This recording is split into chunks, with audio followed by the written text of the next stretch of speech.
Hello everyone, it's Seiji, and today I will be talking about the Year 24 group and how they were part of one of the most important revolutions within shoujo manga. We will be looking at the industry prior to their arrival, what exactly it was that made them able to flourish as artists at that time, and finally, of course, the contributions they made to shoujo manga. So in post-Second World War Japan, manga was still very much an industry in which predominantly men worked. This even was the case within shoujo manga, whose target demographic is young girls. Aside from a few female artists such as Mizuno Hideko, Masako Watanabe, and Miyako Maki, most of the creators of shoujo manga were men. In particular, those who were right at the cusp of their career and who, after gaining some experience, quickly moved on to making shonen manga. The trajectory of these male manga speaks volumes as to how shoujo manga was perceived at the time.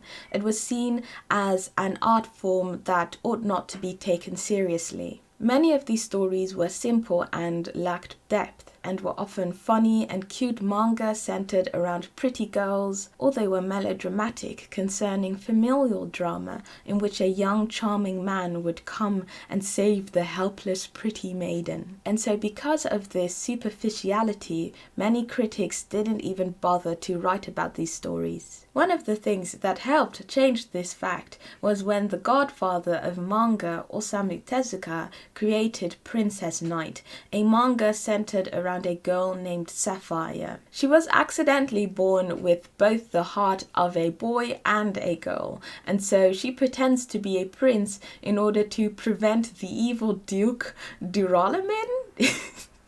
Duralamin from inheriting the throne. The manga was wildly popular, which led to a radio dramatization and an anime, and more adaptations in the future. Tezuka's success was important because it showed that there was merit to shoujo manga. His success helped create newfound optimism, which in turn led to the creation of new shoujo magazines such as Shueisha's Margaret and Kodansha's Shoujo Friend and Besatsu Friend. Important to note as well is that there were also other creators out there who helped solidify this newfound image of shoujo by creating work that was more complex than had been seen previously. These were people such as Toshiko Ueda, who created Fuichin-san, Hoshi no Tategoto creator Hideko Mizuno, and also Tetsuya Chiba, who created Ichi-ni-san to 456. As the complexity started to increase within shoujo manga, it also started to grow alongside its readership. Mangaka such as Yoshiko Nishitani started to feature teenagers in their work who were interested in boys, and so these elementary school girls who started to turn into teenagers, instead of quitting shoujo manga, they decided to continue because they noticed that these stories started to become ones that they could relate to as teenagers. And so this is how the demographic of shoujo manga started to expand and change into what it currently is. These new pieces of shoujo manga and their success went on to influence a group of aspiring female mangaka who eventually became known as the Year 24 group. These women were among the people who helped ring in the golden age of shoujo manga and changed its landscape forever. A major factor that helped create this perfect breeding ground for these mangaka was that in the 50s and 60s, Japan saw the rise of the TV. And so all of a sudden, the manga industry was confronted with this new, strong, and fast-growing competitor. Their response was to increase the amount of manga being produced,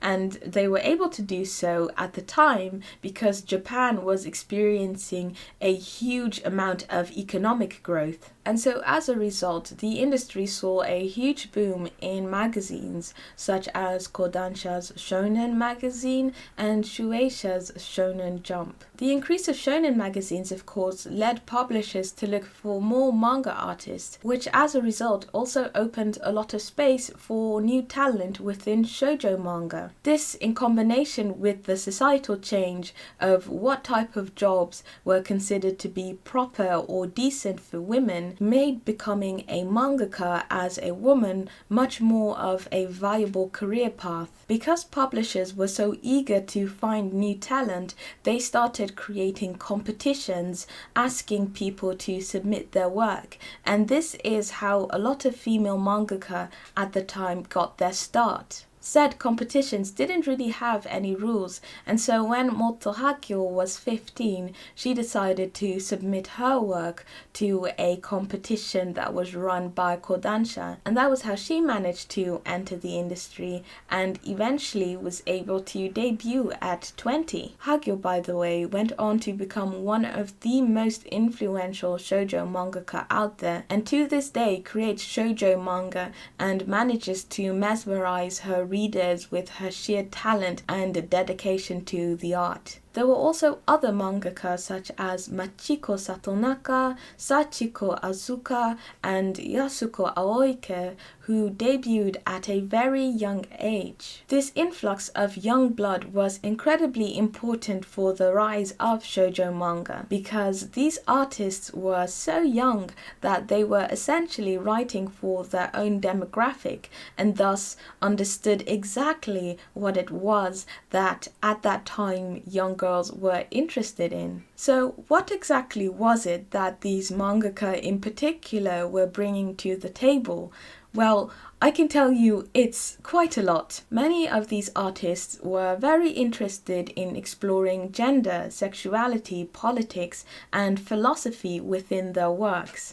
And these were, of course, topics that you previously wouldn't have been able to find within shoujo manga. Looking at sexuality and gender in particular, these women pioneered the genres of shonen ai and shoujo ai, which eventually led to the creation of yaoi, or yaoi as we English people pronounce it, and also yuri. Works that stand out are, for instance, Riyoko Yamagishi's Shiroi Heiya no Futari, which is said to have been the first manga to feature a lesbian couple. Ryoko Ikeda's Claudine is centered around a transgender man, and another significant piece is Keiko Takemiya's Sanrumu Nite, which is the first manga to contain a male-on-male kiss. A couple of years later, Takemiya went on to create Kaze to Ki no Uta,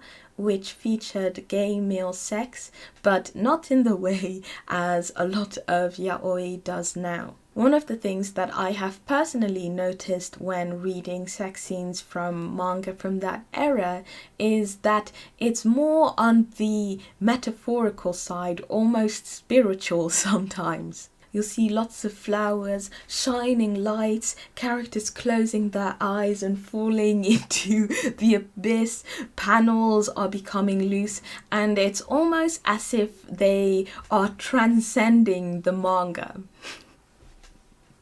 Did I really say that? And although these mangaka were very progressive in the way in which they depicted sexuality and gender, their stories definitely weren't always perfect. A lot of them had tragic endings and contained abuse, and as part of a plot, you can't really objectively say that that is good or bad, but it gets tricky when this is the only type of narrative that LGBTQ plus characters receive in these stories. Nevertheless, by featuring these characters, they created the possibility for other mangaka in the future to create stories containing LGBTQ characters that reflect other realities as well. Another thing these mangaka did was to expand the genres within shoujo manga. A few of the most popular genres were fantasy, science fiction, and historical fiction. Influential pieces within sci-fi and fantasy were the Poe Clan by Moto Hagio, which centers siblings who were turned into vampires at a very young age and now have to live an eternity as teenagers, essentially. You also have Terae by Keiko Takemiya, which is a space opera about the human race evolving and supercomputers who now want to destroy them. And you also have Wata no Kunihoshi, which is a story about a cat who gets drawn as a young girl with a tail and cat ears, and she grows up believing that she's actually a human being. Then one of the most popular pieces within historical fiction is Beresayu no Bara by Riyoko Ikeda, and at the moment this one is getting published in English, so I'll leave a link to that in the description box below.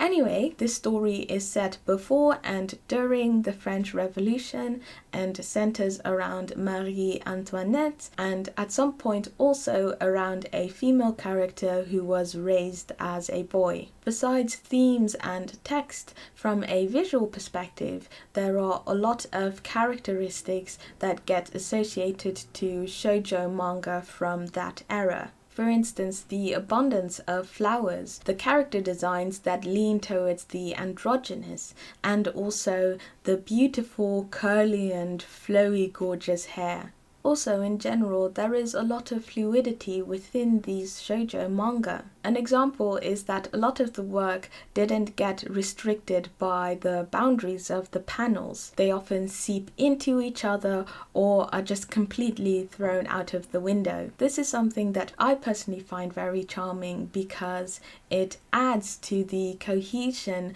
of the story and also creates a certain dynamic and dramatic effect. I can of course not forget to mention the huge galaxy-like eyes, which on their own were not new. You had people such as Makoto Takahashi use these doll-like eyes prior to the arrival of these mangaka on the scene. The difference, however, is that these women used the eyes to convey the emotions of the characters. When one is shocked, angry, happy, or thoroughly moved, you can see it in their eyes with an intensity that is so incredibly palpable. Feeling in general, strong ones in particular, were incredibly important within these shoujo manga.